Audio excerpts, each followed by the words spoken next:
afternoon. It's nice to see so many folks here on President's Day, or as we now call it, our National Day of Mourning.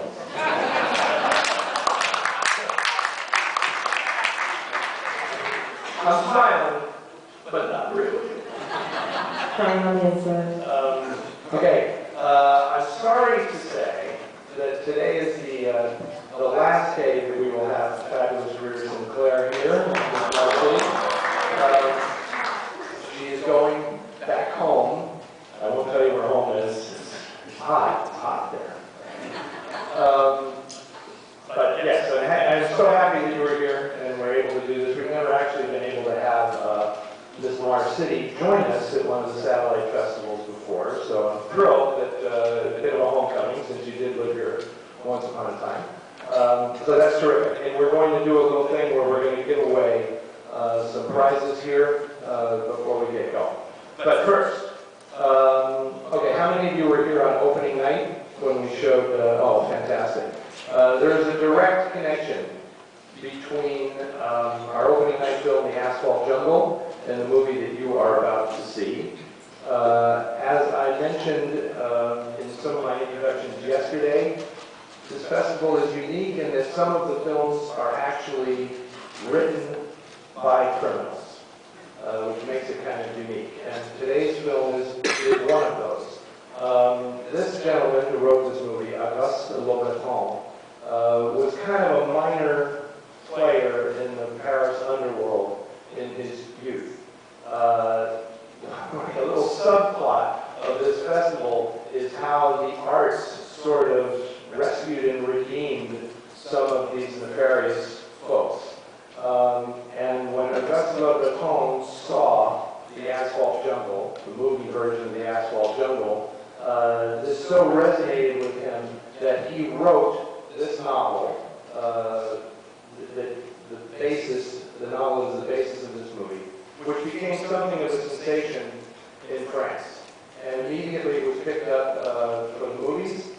And originally, Jean-Pierre Melville was going to direct this film. Now, I know that a lot of you real hardcore cinephiles love Jean-Pierre Melville, and you're probably wondering, why did Eddie program a festival of heist movies and not have any Melville films in it? The reason for that is because this is his centenary.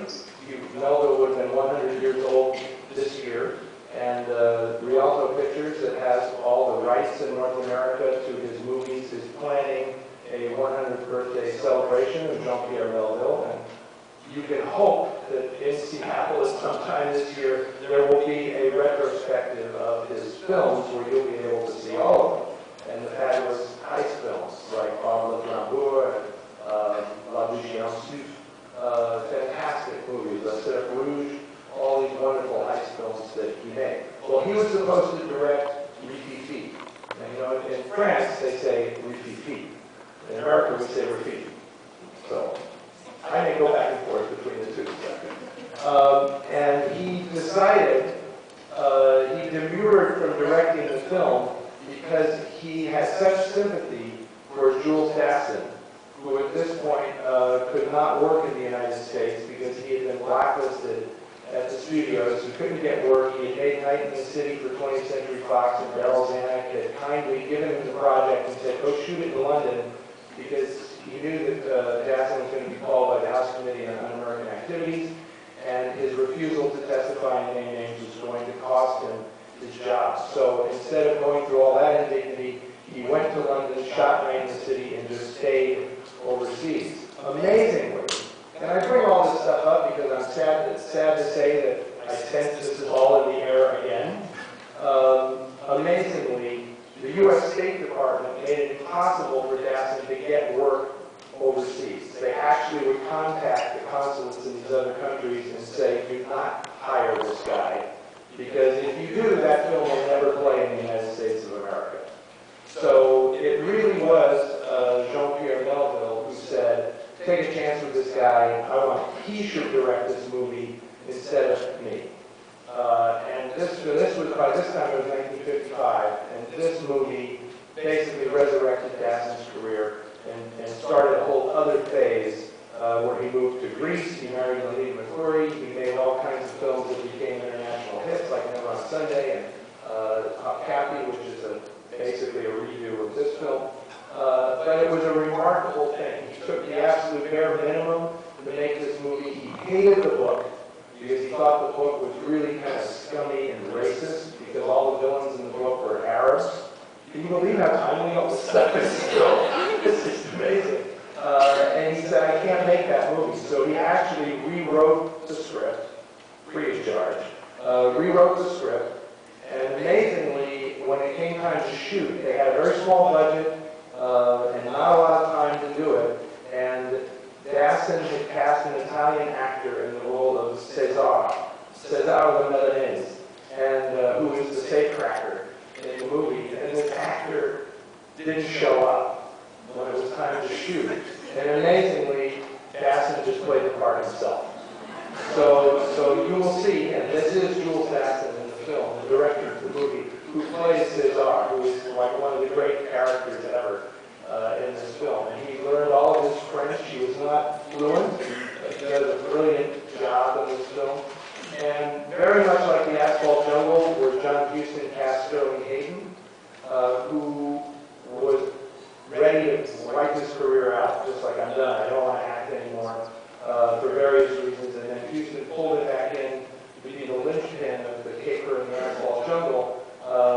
Jean Savet, the actor who will play Tony Le Stéphanois in this film, was done. He was a very popular French actor, but he had dissipated himself. He was a serious alcoholic, as opposed to an unserious alcoholic.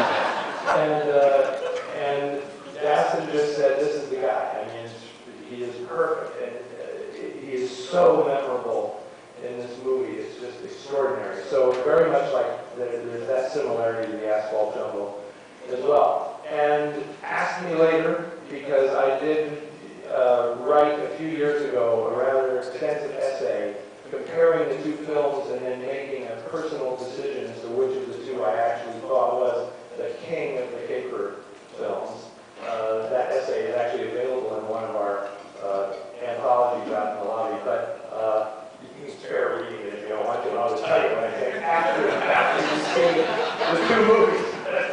There's a very serious reason why I prefer slightly by nose one of these films over the other. And so, if you care, ask me later. But I will say this. How many people have not seen Rififi before?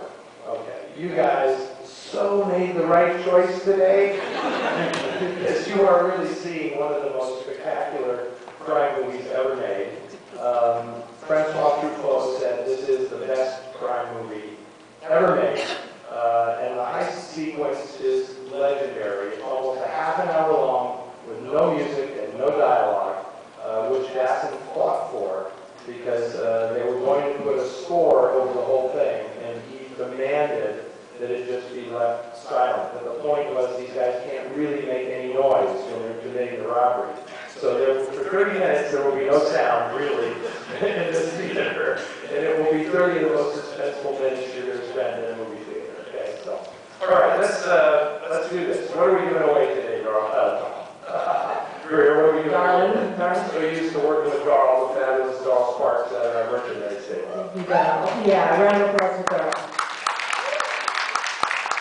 So today we are giving away two of these incredible, they are duo set Blu-ray and DVD of both these films. So if you don't have a Blu-ray player, do not despair. You can alternate. And these are both courtesy of the Film Noir Foundation, which, as we have been talking about this week, does amazing work in restoring and preserving films.